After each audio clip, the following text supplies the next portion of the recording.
তারা কিভাবে স্যার আশ্বস্ত করেছে আপনাকে যে আপনি আঠারো না, আমাদের তো ইমিডিয়েট যে সমস্যা সেটা হলো যে কিছু কিছু ব্যাংকের এই মুহূর্তে ক্যাশ ফ্লো সমস্যা আছে।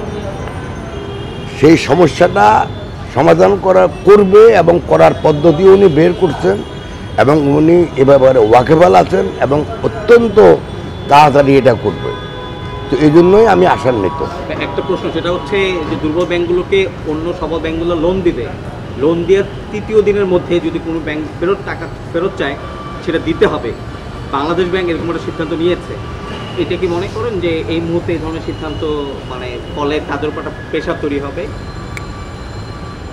আমাদের তো মেইন কাজ হলো এখন যে আর্থিক সমস্যা যেটা day to day cash flow, সেই সমস্যার সমাধান যদি হয়, আপনার ব্যাংকের দুর্বল আর সবল বলা যাবে না। সব দেশেই এখন থেকে কয়েক বছর আগে আমেরিকাতেও ব্যাংকিং সমস্যা হচ্ছিল। সেখানে আমেরিকান কেন্দ্রীয় ব্যাংক $2 ট্রিলিয়ন অর্থাৎ 2000 বিলিয়ন ডলার দিয়েছে এই সমস্যা সমাধান করার জন্য। এটা কেন্দ্রীয় ব্যাংকের দায়িত্ব, কেন্দ্রীয় ব্যাংকের কাজ।